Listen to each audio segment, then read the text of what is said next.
Bom, vamos agora então estudar o sistema somatosensorial, que é considerado o sistema mais diverso dos sistemas sensoriais.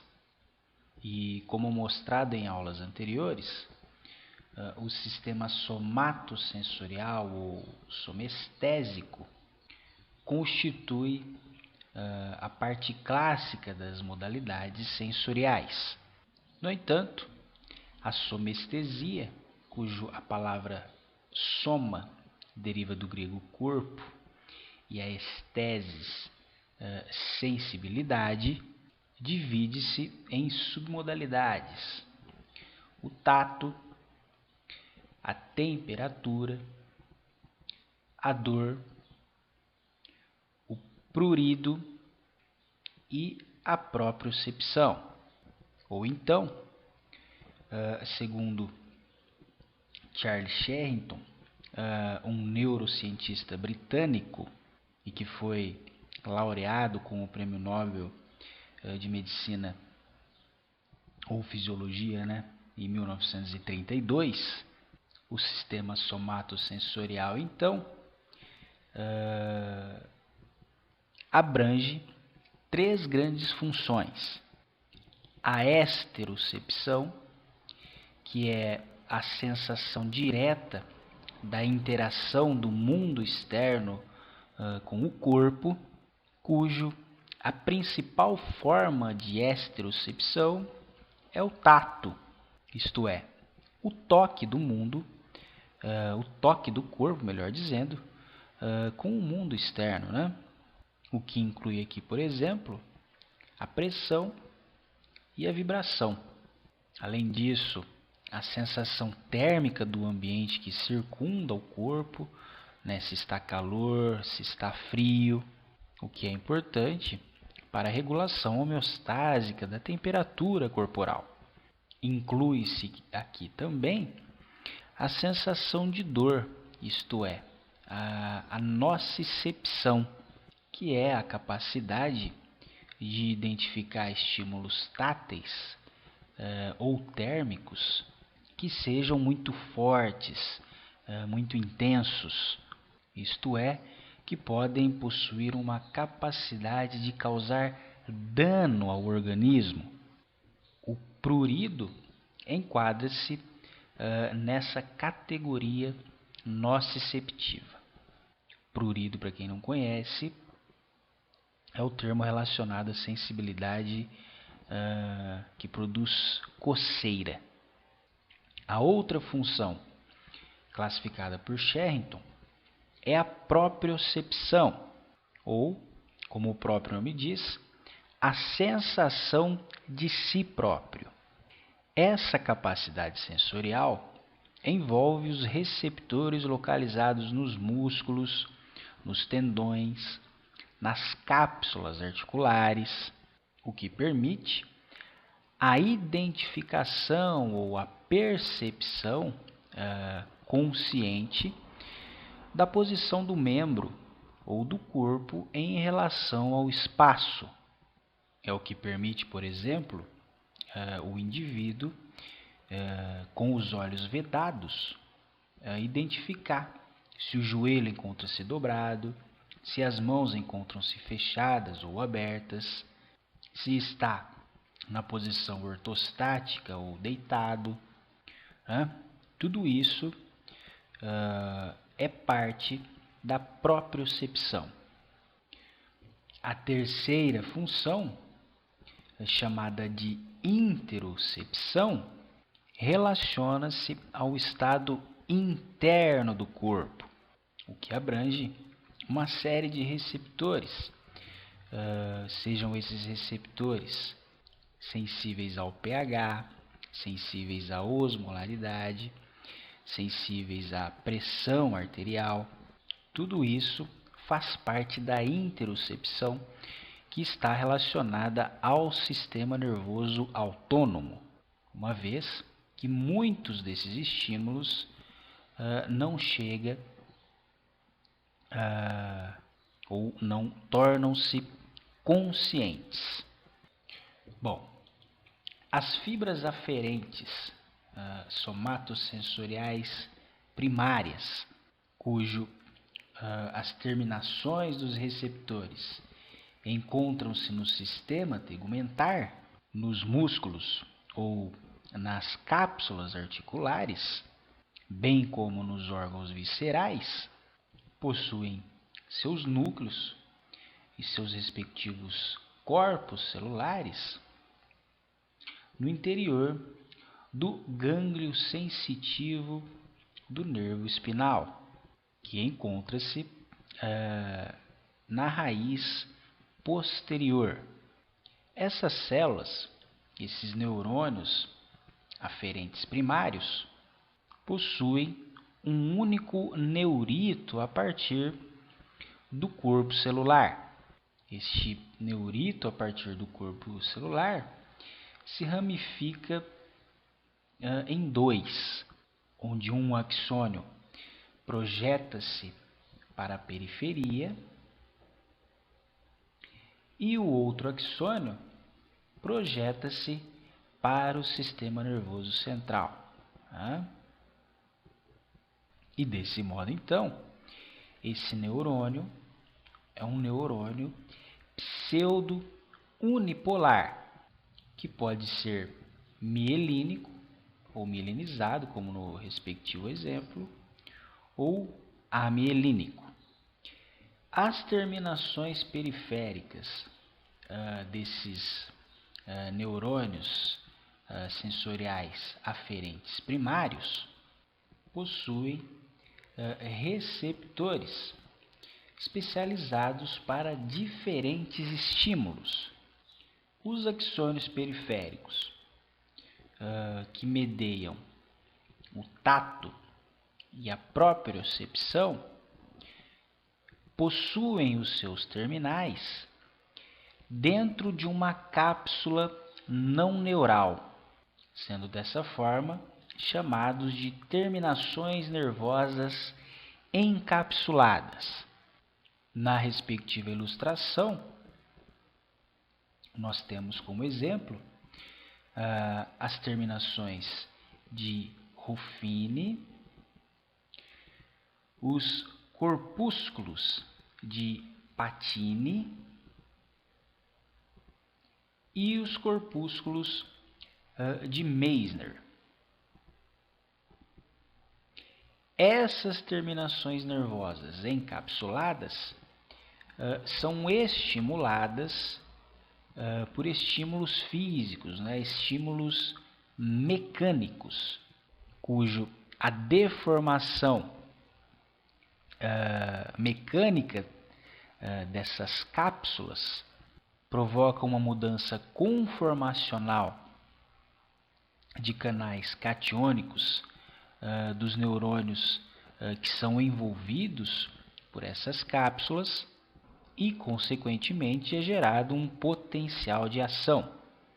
Nessa ilustração, há também a presença de terminações nervosas livres ou terminações não encapsuladas, sendo estas excitadas por estímulos nocivos, térmicos e químicos. Bom, vamos estudar então cada uma dessas terminações, a começar pelas terminações encapsuladas, que são classificados como mecanorreceptores. Temos então o corpúsculo de Pacini, que, como você pode observar, possui aqui o seu terminal nervoso envolvido por uma camada de tecido conjuntivo. Lembra algo semelhante a uma cebola. Ele é encontrado na camada mais profunda da derme, bem como no periósteo, peritônio e diversas vísceras. Esses aferentes são fibras fásicas, isto é, fibras de adaptação rápida, e constituem, entre 10 a 15% da inervação sensorial da mão. Respondem a estímulos vibratórios de alta frequência, sendo esta energia transferida da cápsula de tecido conjuntivo à membrana do neurônio, onde canais catiônicos, controlados mecanicamente, se abrem, permitindo assim o influxo de cátions, o que despolariza o terminal nervoso. Essas propriedades os tornam adequados para detectar objetos que entram em contato com as mãos, o que é importante para o uso de ferramentas como, por exemplo, chave de fenda, faca, escrever, dirigir. Toda essa informação sensorial é transmitida pelo corpúsculo de Pacini. Os corpúsculos de Meissner, que, como você pode observar, os seus terminais axônicos são envolvidos por uma camada de célula de Schwann achatada e são encontradas na transição entre a derme e a epiderme. São encontradas nas papilas dérmicas, né? Especialmente na pele glabra, isto é, pele com ausência de pelos, como por exemplo a palma das mãos e os lábios. São também consideradas fibras de adaptação rápida, isto é, fibras fásicas. No entanto, sua adaptação não é tão rápida quanto os corpúsculos de Pacini, e como são encontradas principalmente na pele glabra, elas respondem a aproximadamente 40% da inervação sensorial da mão, o que é bastante coisa. Respondem a estímulos vibratórios de baixa frequência, aproximadamente entre 3 e 40 Hz, como quando objetos com textura são movidos sobre a pele. Os corpúsculos de Ruffini são compostos por arborizações axonais terminais envolvidos por fibras de colágeno que formam essa cápsula em volta dos terminais nervosos. São encontrados profundamente a derme, bem como ligamentos e tendões. O eixo deste corpúsculo é geralmente orientado paralelamente às linhas de estiramento da pele.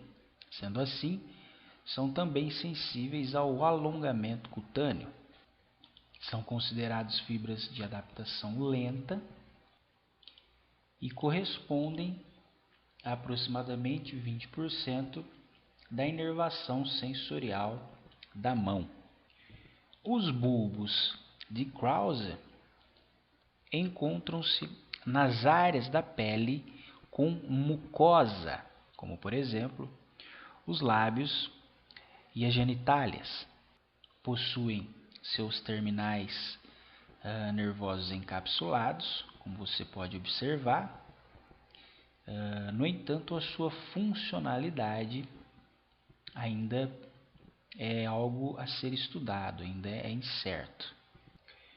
Os discos de Merkel são terminações nervosas que formam um disco com as células de Merkel, que, como você pode observar, são células epiteliais que possuem vesículas que, quando excitadas por um estímulo mecânico, são liberadas na fenda sináptica e interagem assim com os terminais nervosos que são encontrados na epiderme da pele glabra, bem como na epiderme da pele hirsuta, isto é, pele com presença de pelos.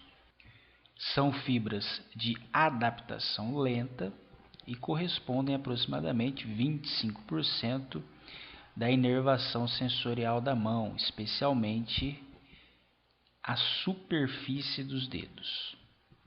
Bom, vamos para as terminações nervosas não encapsuladas, isto é, as terminações nervosas livres.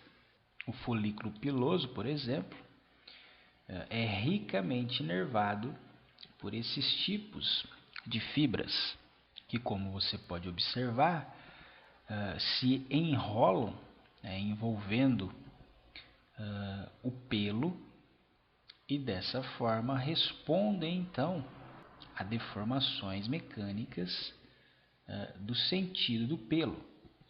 Desse modo, quando o pelo se dobra, esses neurônios disparam.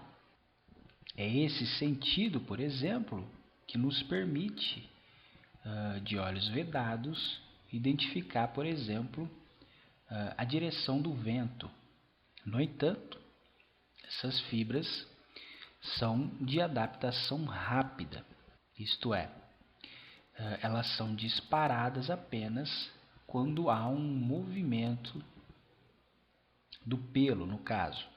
Além disso, há a presença de terminações nervosas livres na epiderme, na derme, bem como em todos os tecidos do corpo, sendo essas fibras de adaptação lenta e responsáveis principalmente por estímulos térmicos, sendo assim chamados de termorreceptores, estímulos químicos, sendo assim chamados de quimiorreceptores, e estímulos nocivos, que provocam dor, sendo assim os chamados nociceptores. Bom, todas essas sensações somáticas ou somestésicas são conduzidas por diferentes velocidades ao sistema nervoso central. Os axônios sensoriais da pele são comumente designados como do tipo A-alfa, A-beta, A-delta e fibras do tipo C. E os axônios que inervam os músculos, tendões e as cápsulas articulares são comumente chamados de pertencentes ao grupo 1, ao grupo 2, ao grupo 3 e ao grupo 4. Desse modo, os axônios do tipo A-alfa e do grupo 1 são mielinizados, possuem um grande diâmetro quando comparado aos demais, sendo este de 13 a 20 micrômetros e, portanto, possuem uma alta velocidade de condução do potencial de ação, sendo esta entre 80 e 120 metros por segundo. Estes são principalmente os receptores responsáveis pela propriocepção dos músculos, dos tendões e das cápsulas articulares. Os axônios do tipo A-beta, ou grupo 2, também são axônios mielinizados, porém possuem um diâmetro menor que os axônios anterior.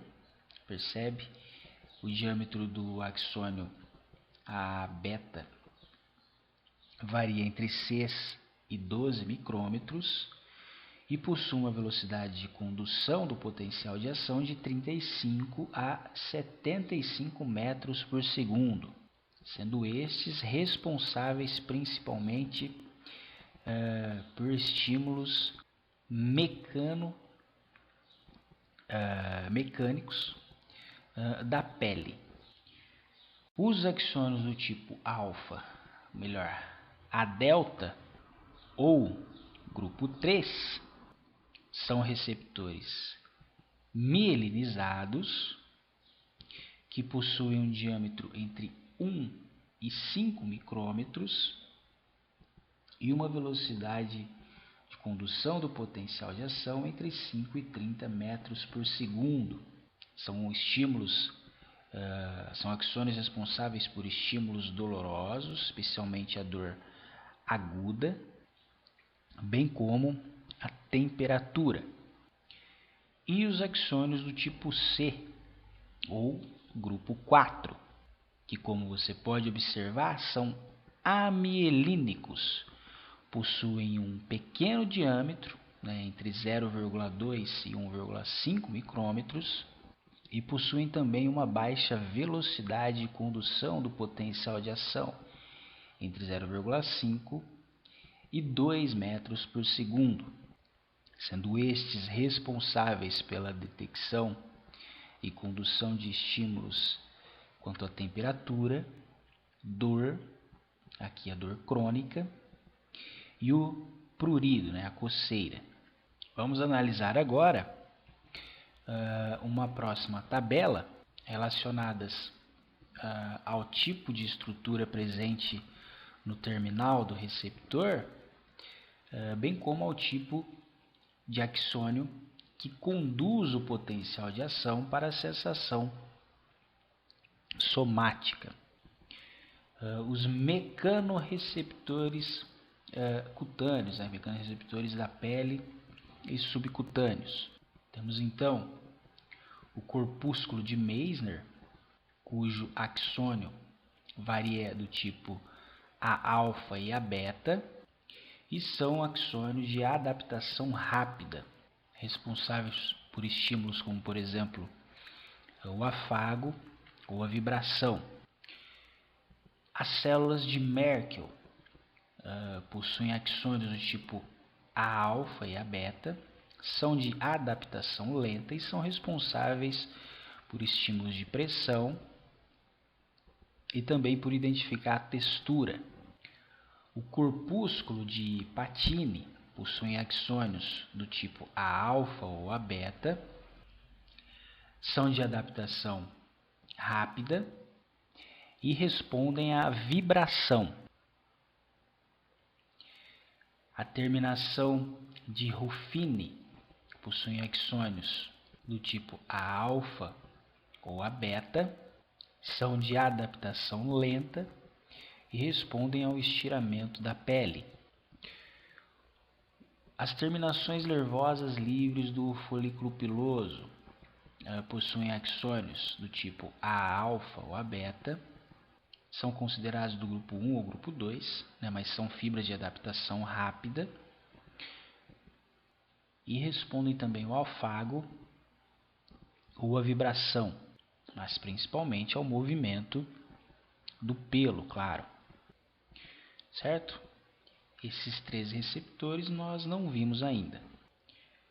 Os receptores térmicos são então terminações nervosas livres, sendo os receptores do frio considerados do tipo A delta ou grupo 3 e respondem a temperaturas inferiores a 25 graus centígrados.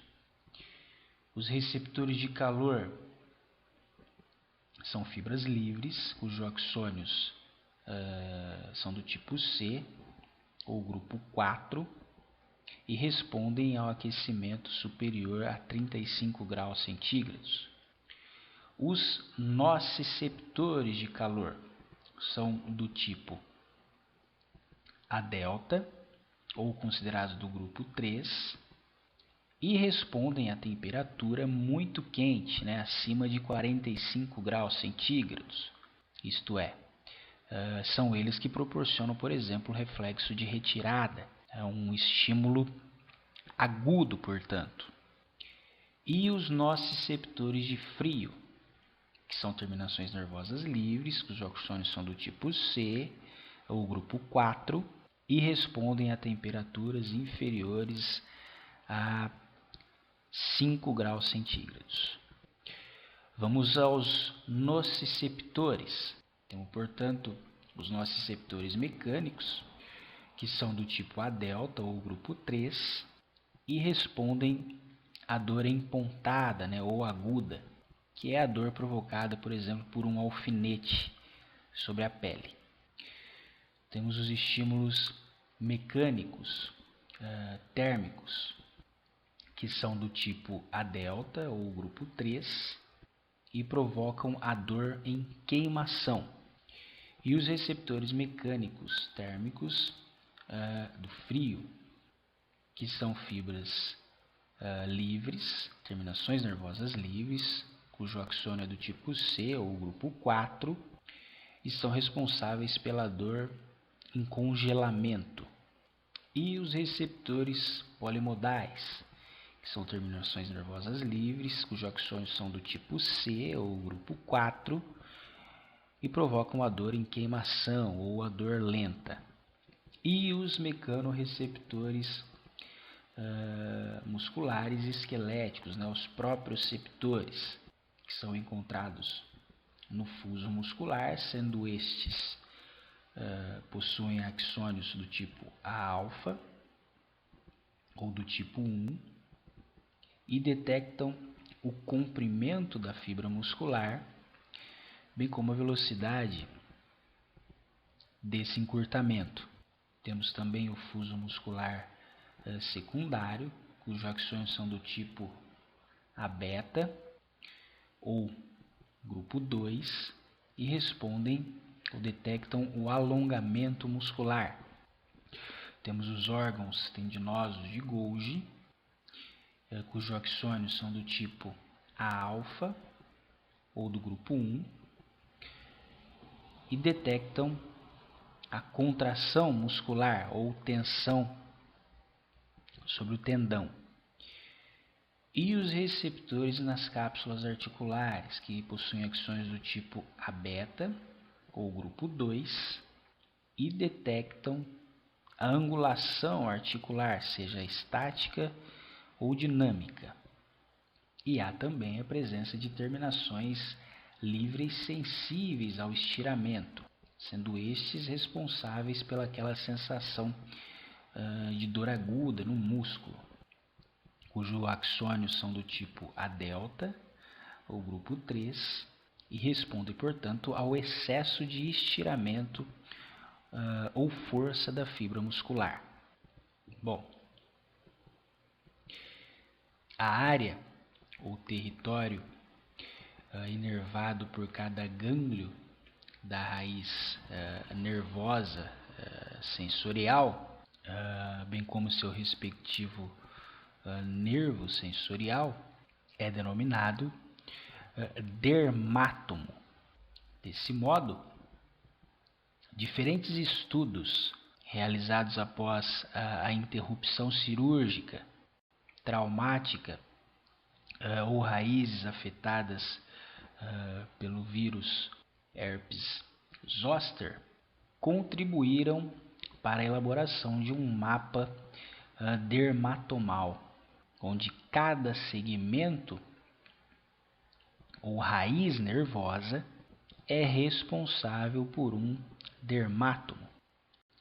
Desse modo, os nervos espinais dorsais, oriundos dos segmentos de C2, C3, C4 e C5, inervam o pescoço,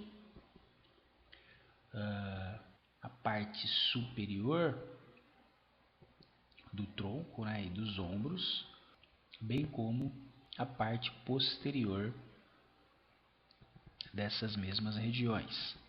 Além disso, inervam parte do membro superior, direito e esquerdo. Os segmentos de T1 a T12 inervam praticamente todo o tronco e parte do segmento de T1 inerva os membros superiores também. Os segmentos lombares inervam a face anterior das pernas e parte da face posterior e região adutora, a face interna dos membros inferiores. Enquanto os segmentos sacrais inervam parte da região glútea, bem como a face posterior dos membros inferiores. Tá? Aqui é um resumo do que é observado nesse mapa dermatomal. E a face é inervada pelo nervo trigêmeo. Bom, os mecanorreceptores especializados na propriocepção fornecem informações detalhadas e contínuas a respeito da posição do corpo e dos membros em relação ao espaço. Estes incluem as terminações nervosas do grupo 1, bem como do grupo 2, como mencionado anteriormente. E essas fibras, ou esses axônios sensoriais primários da propriocepção, encontram-se localizados nas fibras musculares intrafusais. Quando a gente for estudar melhor o reflexo de estiramento, a gente vai discutir mais a respeito desse tipo de fibra. E há também os aferentes, também do grupo 1, localizados nos tendões. Nesse caso aqui, um órgão tendinoso de Golgi, que é responsável pela detecção de estímulos que modificam a tensão do tendão, além dos receptores presentes nas cápsulas articulares.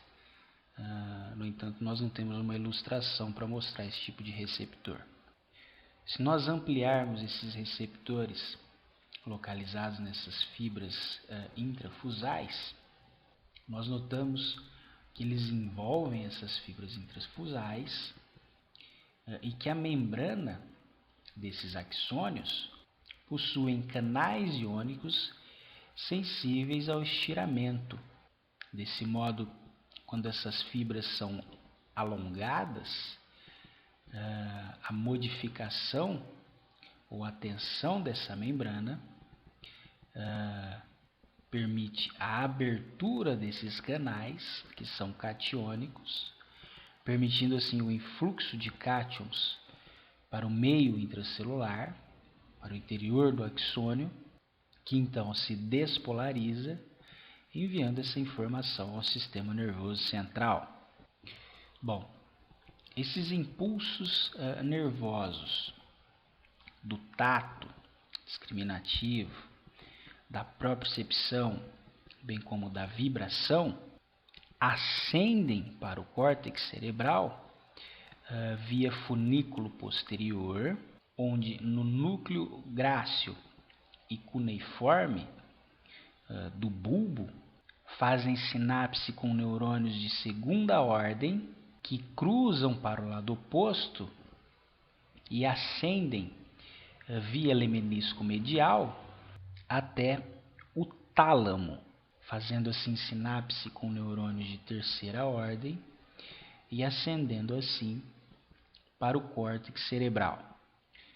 Os nociceptores e os termorreceptores possuem uma via ascendente ou aferente para o córtex cerebral diferente, mas a gente vai ter uma aula específica para falar desses dois tipos de estímulos sensoriais, ok? Por enquanto, você pode revisar esse conteúdo pelas seguintes referências.